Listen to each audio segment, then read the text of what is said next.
নমস্কার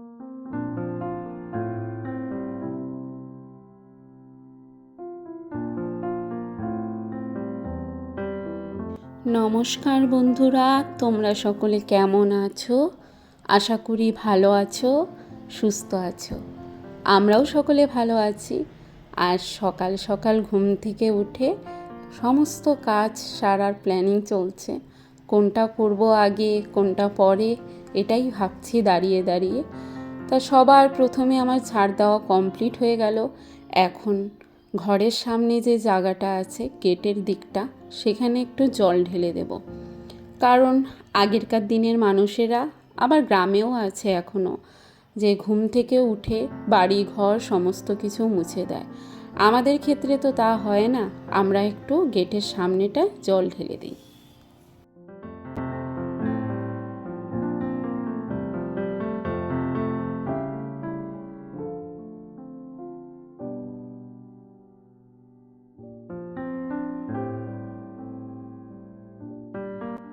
আমার যে বাড়ির ভেতরের জায়গাটা আছে, সেখানে খুব একটা রোদ পড়ে না, তার কারণে জামা কাপড়গুলো একদম শুকায় না। তাই চলে আসলাম বাইরের দিকে। এই যে রাস্তার পাশে এই জায়গাটা একটু রোদ পড়ে, তাও আবার সকাল সকাল কাচা ধোয়াটা কমপ্লিট করতে পারলে জামা কাপড়গুলো শুকিয়ে যায়। একে তো এখন ঠান্ডা পড়ে গেছে, তার কারণে রোদ খুব একটা থাকে না। আর যাও বা থাকে, সেই টাইমটা না আমার কাচাকাচি করার সময় হয় না, একটু দেরি হয়ে যায়। কারণ সকালবেলায় তো জানো, ঘুম থেকে উঠে বাসি কাজ সারতেই আমরা ব্যস্ত। এই যে জামা কাপড়গুলো দেখতে পাচ্ছ, এটা গতকালকে কেচেছিলাম, তাও আবার বেলা শেষে, স্নানের আগে। তাই এগুলো শুকায়নি, এখন সকাল সকাল মেলে দিলে শুকিয়ে যাবে।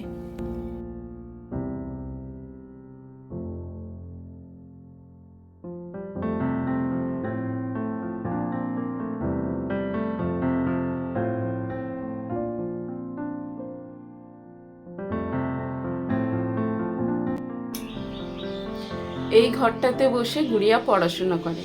তা দেখো, পড়াশোনা করে আর বিছানাটার অবস্থা কি করে রেখেছে।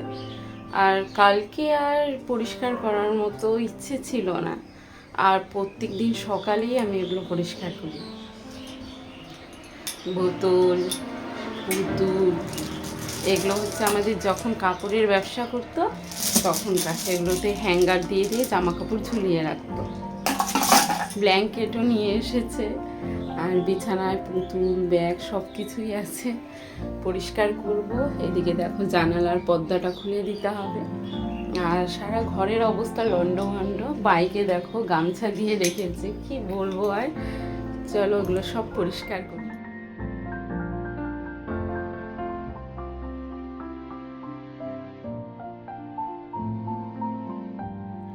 আমার বাড়ির ভেতরের উঠানটা যে আছে, সেটা আমি এখনও ঝাড় দেইনি, যেহেতু বাইরেটা পরিষ্কার করে ফেলেছি। এখন বাড়ির ভেতরটা ঝাড় দেওয়া শুরু করলাম।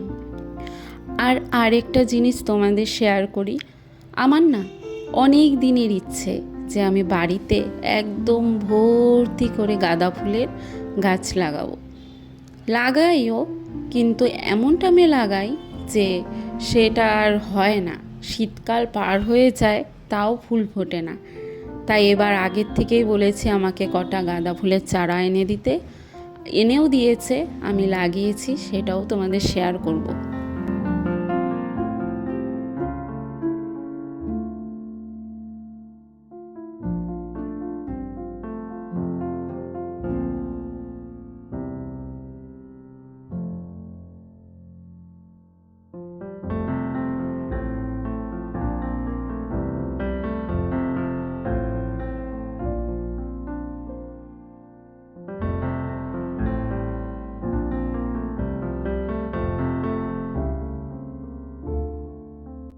এই মুরগিটাকে না আমার ছোট মেয়ে অনেক বায়না করে কিনেছিল, তবে একটা ছিল না, অনেকগুলো ছিল।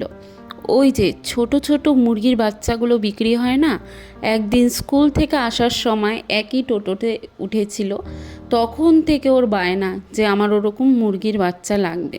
তারপর কিনে দেওয়াও হয়েছিল, তা বাদ বাকি সবগুলো আস্তে আস্তে মরে গেছে, বেজি খেয়ে নিয়েছে এমন করে। তারপর এমনিও মারা গেছে। আর এই একটা মাত্র মুরগি আছে, এখনও বেঁচে আছে, আর কত বড় হয়ে গেছে। আর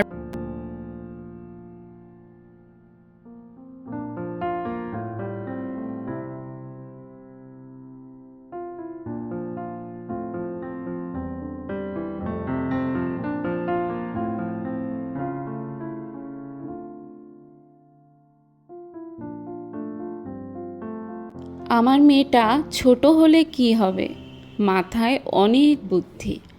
তা দেখো কি সুন্দর বুদ্ধি করে একটা বোতলের মুখকে ফুটো ফুটো করে একটা গাছে জল দেওয়ার সুন্দর একটা ইসে বানিয়েছে। কি বলে এটাকে, ভুলে গেছি। গাছে জল দেওয়া যায়, আর মাথার দিকটা সেট টিফিন দিয়ে ফুটো করে দিয়েছে।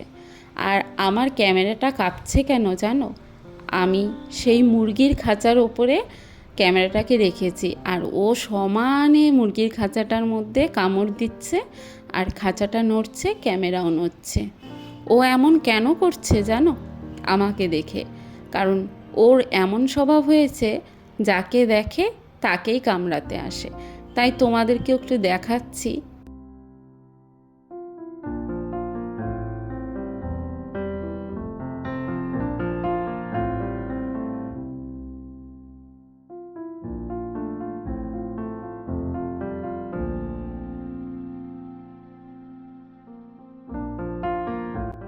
এই যে দুটো টব লাগিয়েছি, এখানে এই টবে লাগিয়েছি ধনিয়া, আর তার ছোট্ট পাশের টবটাতে লাগিয়েছি লঙ্কার বীজ। দেখি কবে চারা ওঠে, আর সবটাই তোমাদের শেয়ার করব। আর গাঁদা ফুল গাছগুলো দেখেছো কি সুন্দর, একদম তাজা হয়ে উঠেছে, খুব ভালো লাগছে। অনেক সময় আছে লাগালেও সেই গাছগুলো হয় না, কি সুন্দর হয়েছে, আমার তো ভীষণ খুশি হচ্ছে মনটা।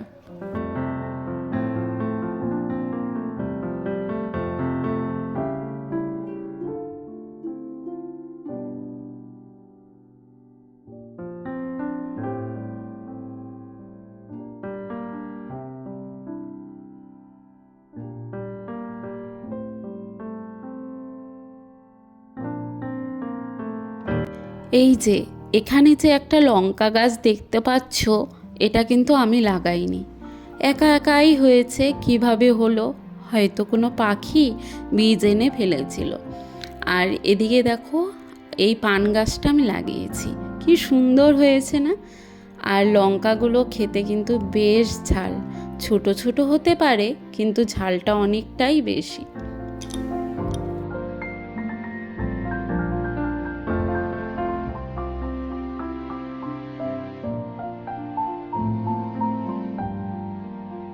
আমি চলে আসলাম আমার ছোট্ট রান্নাঘরে।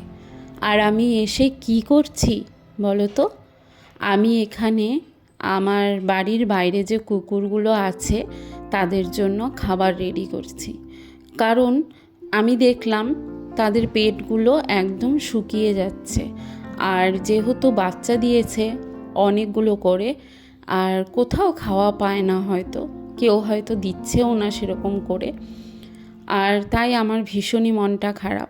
আমরা এটা দিয়ে থাকি, কিন্তু মাঝখানে এই যে ভাদ্র মাসটা পড়েছিল, তারপরে কুকুরগুলো কোথায় জানি চলে গেছিলো, আর আমাদের এখানে ছিল না।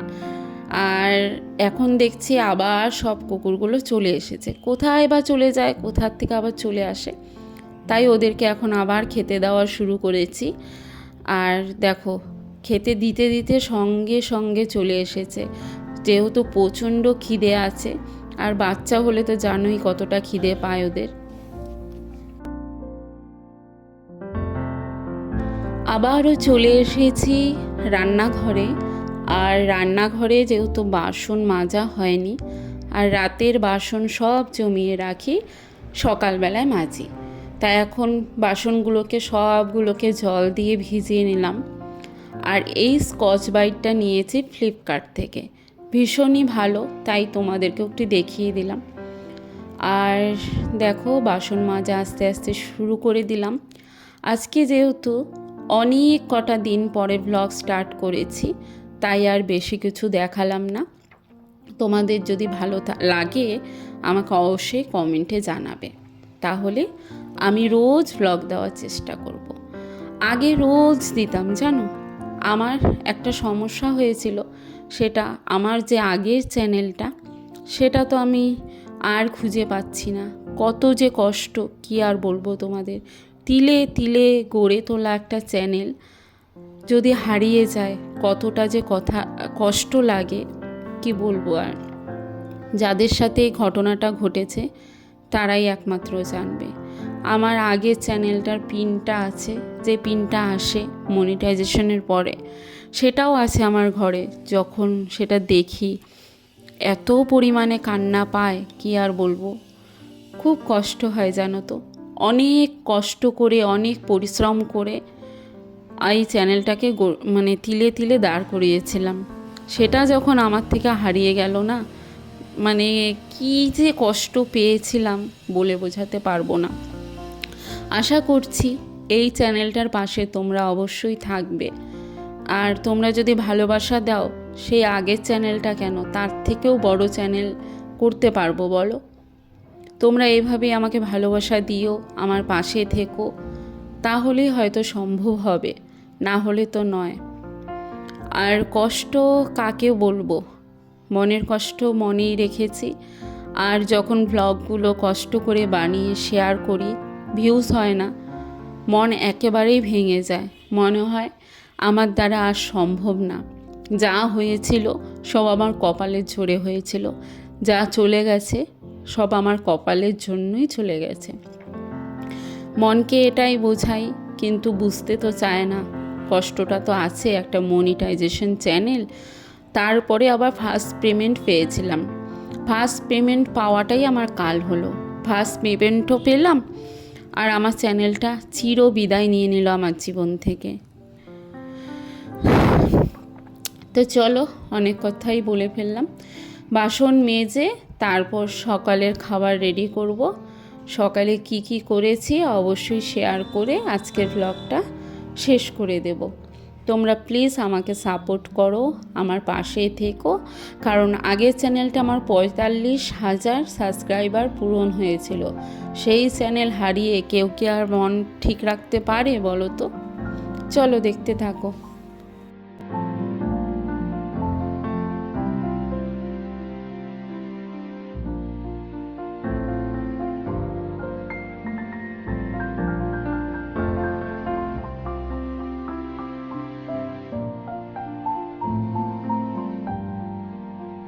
আমার মেয়ের জন্য সকালের খাবার নিয়ে আসলাম, ডাল, মাছের মাথা দিয়ে আর চাকচাক আলু ভাজা।